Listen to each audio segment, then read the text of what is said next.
Alright, so hello everyone, this is Winky, and today I will talk about the ethical dilemma. So in the following presentation, I will talk about, first of all, what is ethics, and then talk about the importance of the BACB Professional and Ethical Compliance Code, and then I'll have a case study with everyone together and see if I have violated any kind of the BCBA ethic codes. And finally, I'll provide some solutions to tackle this. So let's get started. According to Cooper, Heron, and Hewitt in 2007, ethics refer to behaviors, practice, and decisions that address what is the right thing to do, what is worth doing, and what it means to be a good behavior analyst. Keeping these questions in mind, people working in the field of ABA should be guided by the basic principle that we are working towards improving a person's and their family's overall conditions. So, the BACB Professional and Ethical Compliance Code is very important, and every behavior analyst should comply to the code. It is an integral component of every behavior analyst's responsibility and career. It outlines the professional and ethical requirements for all BACB applicants, certificates, authorized continuing education ACE providers, and verified course sequences VCSS. Behavior analysts should be well versed in all sections of the BACB Professional and Ethical Compliance Code and should refer to it as much as possible when reflecting on their own professional practice and conduct. The code includes 10 sections relevant to professional and ethical behavior of behavior analysts, along with a glossary of terms. So below are the scenarios that I have experienced recently, and let's see if I have violated the BCBA ethic codes, so as a family as well. Alright, so I'm now working for an overseas family in China with providing both shadow service at school and one-on-one session at home. The parents are very concerned with the progress that the client has made, thus would like to make comparison with other clients all the times, hence asking a lot of others confidentiality. What's more, the contract for having overseas service stated that the family will provide lunch every day at home. Nevertheless, they often provide meal with luxurious goods like abalone, lobster, and swallow's nest, etc. Despite the fact that I have lunch with the whole family every day, those meals are not only served for meat, and the contract also includes the accommodations and transportation costs. However, mom concerned about the entertainment that I have outside this session during weekend, so she has prepaid the nail polishing and spa service in hotel, while she claimed that it is included in a hotel package. So in the following, I will pinpoint some of the situations and see if I have violated the ethics code.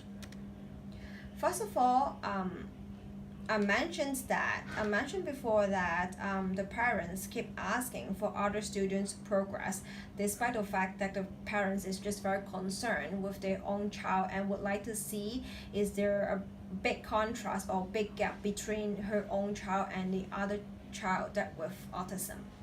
However, it still violates the Cook 20.8 disclosure. For behavior analysts, we should never disclose confidential information without the consent of the clients, except as mandated by law or where permitted by law for a valid purpose. Behavior analysts recognize that parameters of consent for disclosure should be acquired at the outset of any defined relationship and is an ongoing procedure throughout the duration of the professional relationship.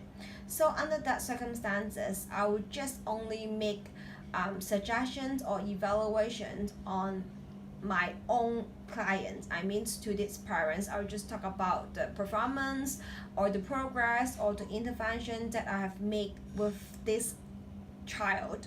without mentioning any information about other clients.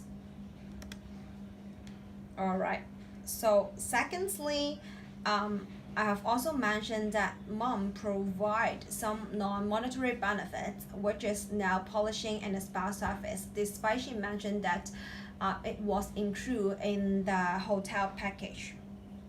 Actually, it's still valid to Code 1.06 multiple relationship and conflicts of interest.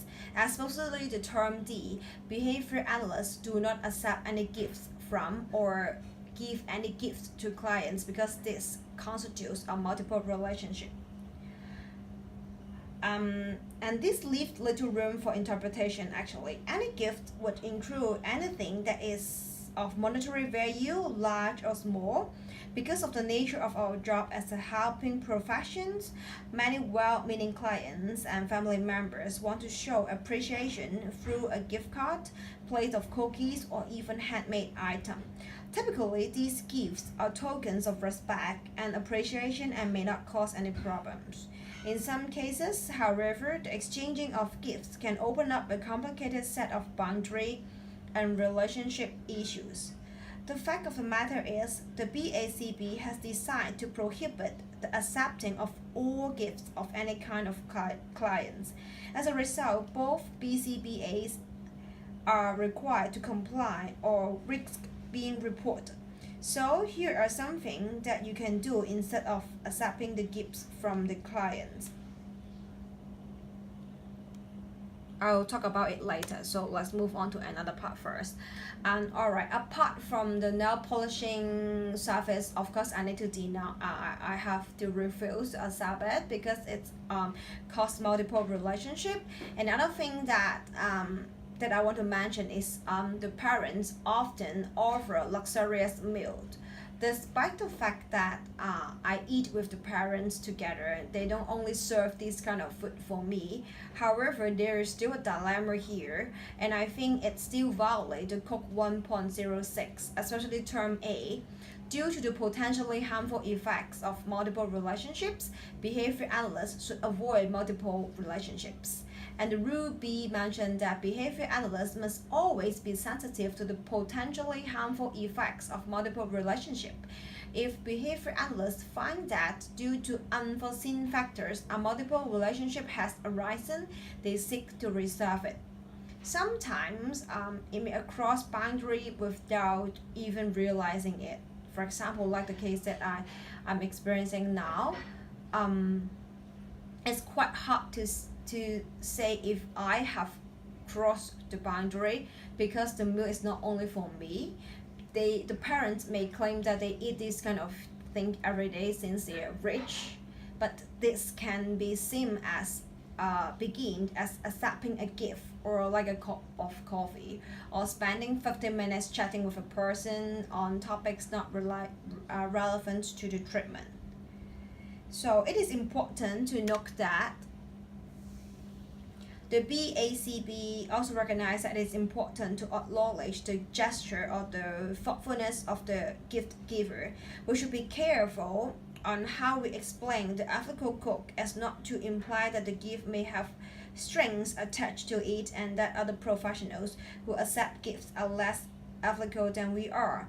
Or most importantly, that we are grateful for the kindness they show and the trust they put in us. So there are things that I think we can do instead of accepting the gifts from parents.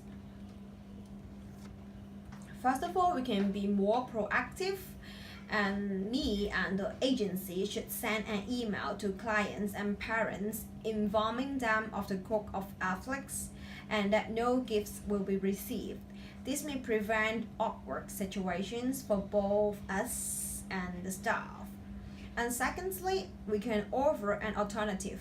In the email, alerting clients and parents of the no gift rule, offer them the opportunity to say something nice or give feedback to you or about your staff.